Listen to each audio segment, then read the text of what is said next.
What's up, dudes? Max here, back with a huge Dragon Ball FighterZ update. As you all might have remembered, we watched the story mode trailer just the other day, which highlighted some pretty interesting stuff that's going to be available for the game's story and all the different modes that are going to be in it.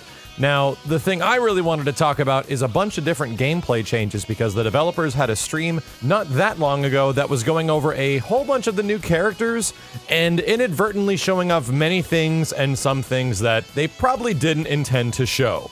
I've reviewed these couple of matches, which is about 10 minutes worth of footage, a few times now, and I highlighted a couple of moments that I would like to share with you guys, as well as some other things that popped up in different versions of the story trailer that had something that is absolutely worth mentioning and is one of the things that I've been requesting in the game ever since I first played Dragon Ball FighterZ at E3 earlier this year.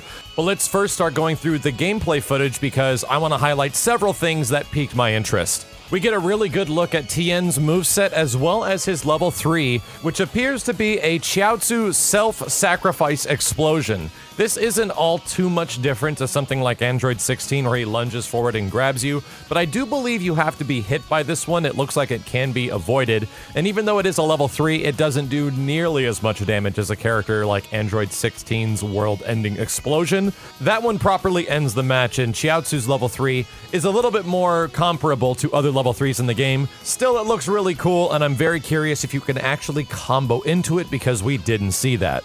Next up is Captain Ginyu's body swap. Now, this is the one we were contemplating about in previous trailers as far as how it would work, how you're going to land it, and similar to other large startup moves, once again Android 16's like world-ending explosion, this super is very similar. It does cost 3 bars and has a huge amount of startup.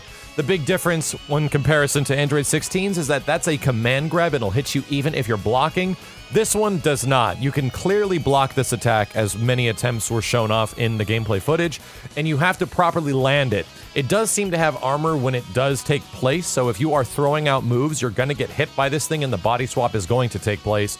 But the other thing that we found that is fairly interesting is that not only does it essentially just switch the life bars and the characters on both players' ends, once the super flash is over, you pretty much just trade life bars and character icons at the top of the page, but the opposing player who receives Captain Ginyu's body does not seem to have access to the Ginyu Force, which appears to be the variety and huge amount of special moves that Captain Ginyu even has. He still can do supers and some stuff like that, but anything that kind of involves the Ginyu Force, you actually can't use any of them if you're on the receiving end of the body swap, which is really damn awesome and really good, and not nearly as game-breaking as I thought it was going to be, simply because it has a huge amount of startup, and the only way you're going to get hit by this thing is if you clearly have no idea.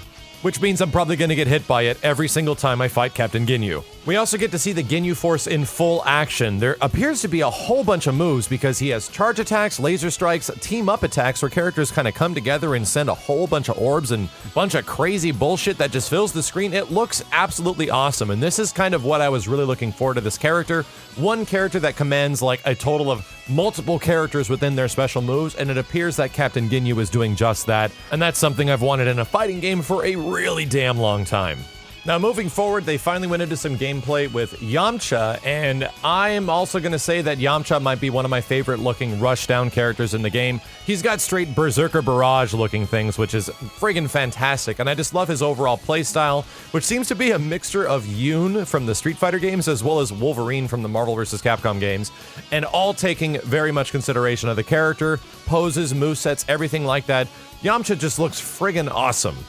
これはヤムチャのメテオ超必殺技の新郎が風景。 Also, here's something pretty damn cool. On one of the first default stages you play as, even ones that we were playing in the beta, that definitely didn't have this. There has been some other stages that were revealed over time. And one of this is this really cool beach-looking stage that has these like cliff sides, and it's very green and lush and forest-like. And I was wondering if that was going to be a default stage that you would just get access to, and it's not. It's actually a transition built into one of the first stages that's available into the game. It was something that I believe was added in this build, and it just looks friggin' awesome.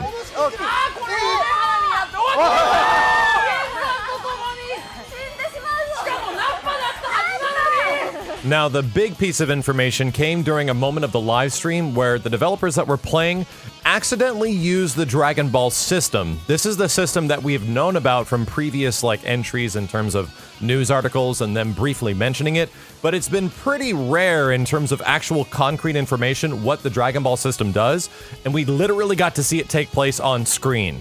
So after all Dragon Balls are collected, Shenron appears on the screen and requires the players to choose something, a specific wish between healing your health, reviving a fallen teammate, giving you Goku's strength, which appears to be a sort of Sparking Blast regeneration. If you've already used your Sparking Blast, you get it again, or granting an Undying Body, which I believe to be recovering the blue health your characters have if they're missing a lot of health and they want to recover faster.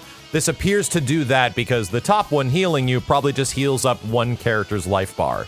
Of course, reviving fallen allies and giving you another Sparking Blast seem to be the best ones in my personal opinion, but at the same time, there's still a whole bunch of debate in terms of how the actual process goes to get Dragon Balls, to acquire them, and then activate Shenron to give you wishes.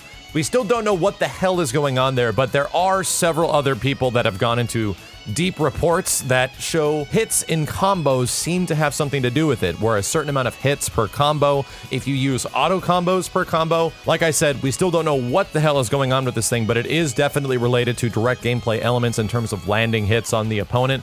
So it's going to be offensive related things, which is good to say the least.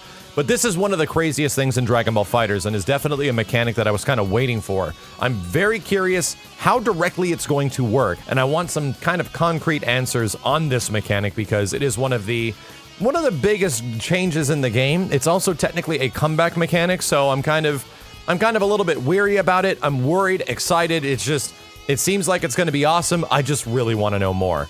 That's about it for the Dragon Ball footage right now. I'm going to be heading up in about 10 days to the Tekken World Finals, where I'm going to be playing a little bit of Geese in Tekken 7, which is going to be awesome, and I'm also going to be taking place in a little Dragon Ball FighterZ exhibition tournament, where I very much hope there will be some other characters playable in that. If there are, I'll definitely play the new characters, because I know that's what you guys want to see, instead of going for wins and stuff. But either way, thank you dudes a ton for watching. I'll be back with more updates as soon as possible for Dragon Ball FighterZ. My name is Max, and I'll see you next time.